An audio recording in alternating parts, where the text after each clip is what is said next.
So we have set up for our panels. We got our measurements.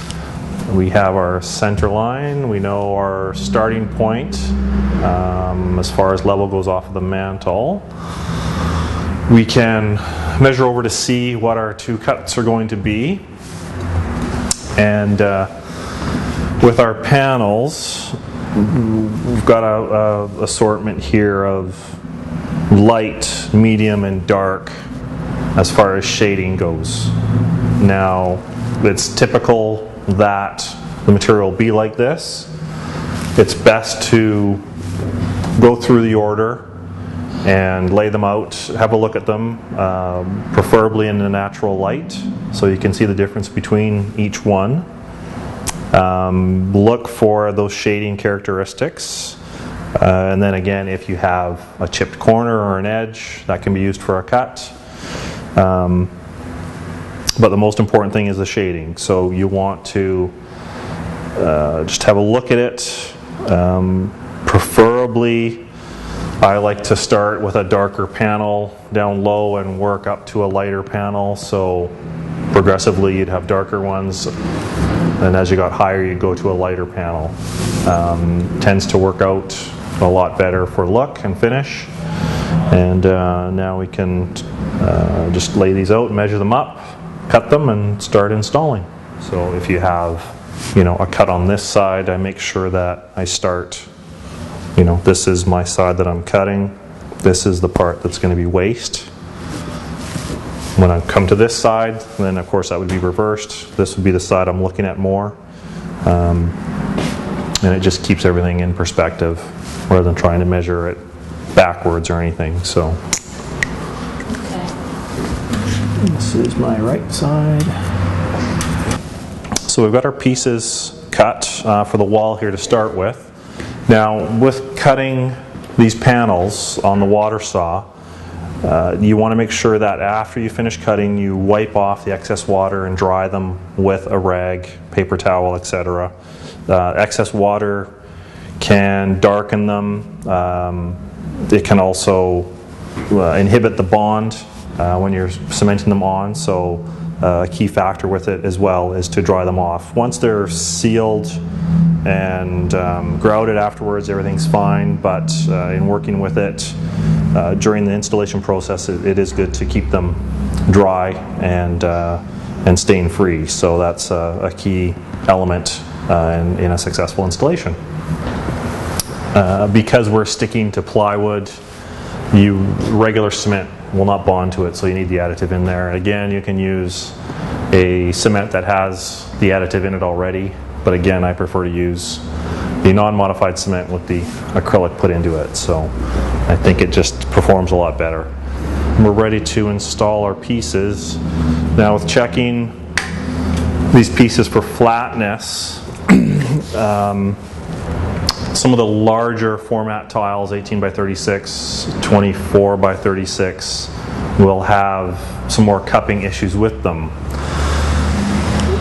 You just have to kind of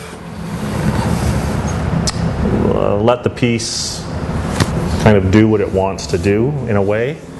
I always try to keep my outside edges straight as possible and then keep the cup into the middle. So if I have to adjust anything, it'll be preferably in the middle. If I have to shim it from behind, pull it some way, add a little bit more cement to one side, take a little bit off the other side, it's just something that you have to play with a little bit and have some patience for. You might end up putting a couple pieces on and find that you have to take them off and readjust them. If that's the case, then that's what you do to keep everything looking nice and straight. So it's something that you have to have patience for, and if you do have the patience, you should yield good results with it. So we can carry on here.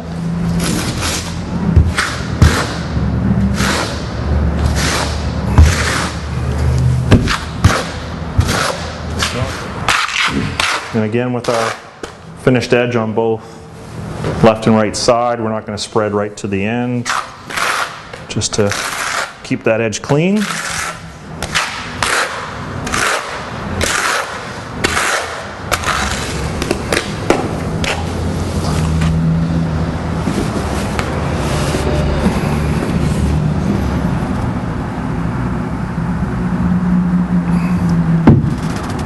Careful when you're installing because you don't want to knock any of these edges, because your piece could potentially chip.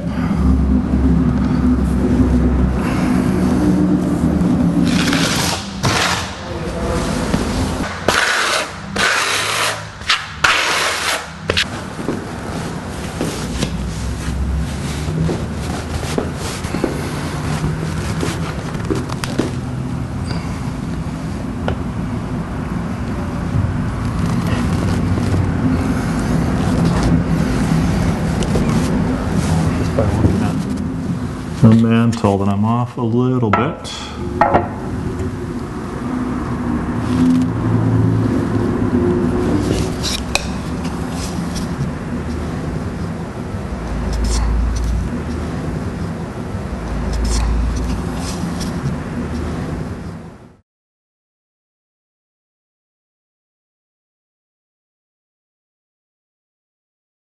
I'm going to tape this joint so that we can put in the sanded caulking, which looks exactly like the cementatious grout, but it has a bit of the ability to expand and contract with the heat that is emanating from the fireplace.